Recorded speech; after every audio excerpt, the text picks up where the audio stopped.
എൻ്റെ ഫേവറേറ്റ് സെക്ഷനാണ് കലംകാരി. ഒത്തിരി വലിയൊരു സെക്ഷനാണ് നമുക്ക് കലംകാരീസിനുള്ളത്. അതിൻ്റെ ഡിഫറെൻറ്റ് മോഡൽസ് നമ്മൾ കൊണ്ടുവന്നിട്ടുണ്ട്. അപ്പോൾ ഇപ്രാവശ്യം നമ്മൾ സിമ്പിൾ ആയിട്ടുള്ള ഒരു കുർത്ത സെറ്റാണ് ഈ കലംകാരിയിൽ കൊണ്ടുവന്നിരിക്കുന്നത് കേട്ടോ.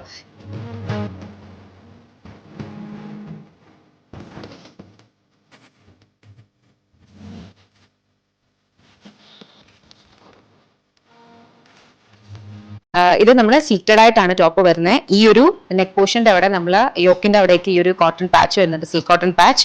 സ്ലീവ്സിലും ഈ ഒരു സിൽക്ക് കോട്ടൺ വന്നിട്ട് ഇതുപോലെ സ്ലിറ്റഡ് ആയിട്ടുള്ള ഒരു സ്ലീവ് സ്റ്റൈൽ ആണ് കൊടുത്തേക്കുന്നത്. ലൈനിങ് ഒന്നും അറ്റാച്ച് ചെയ്തിട്ടില്ല.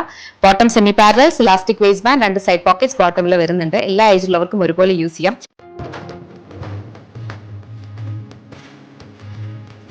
പ്യുവർ ഫാബ്രിക്സിന് അതിൻ്റെതായ ഒരു ആഫ്റ്റർ കെയറും കാര്യങ്ങളൊക്കെ ഉണ്ട്. ബിക്കോസ് അത് എന്നാൽ മാത്രമാണ് അത് കുറച്ചും കൂടി നമുക്ക് ഡ്യൂറബിൾ ആയിട്ടിരിക്കും.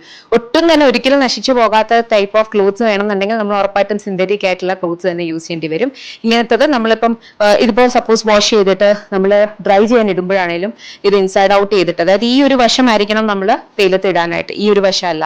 പിന്നെ അയൺ ചെയ്യുമ്പോഴും അതുപോലെ അങ്ങനെയൊക്കെ നോക്കിക്കഴിഞ്ഞാൽ കലംകാരി കുറേ നാൾ നിൽക്കും. ബിക്കോസ് എൻ്റെ ഒരു എക്സ്പീരിയൻസിൽ പറയണം, എന്തായാലും എൻ്റെ അത്രയും വർഷം പഴക്കമുള്ള കലംകാരീസ് എൻ്റെ കയ്യിലുണ്ട്. അപ്പോൾ ചെക്ക് ചെയ്ത് നോക്കുക, വളരെ കംഫർട്ടബിൾ ആണ്. വെബ്സൈറ്റ് അല്ലെങ്കിൽ ആപ്പ് ത്രൂ മാത്രം ഓർഡർ പ്ലേസ് ചെയ്യുക. ഞങ്ങൾക്ക് വാട്സാപ്പ് സെയിൽസ് അവൈലബിൾ അല്ല.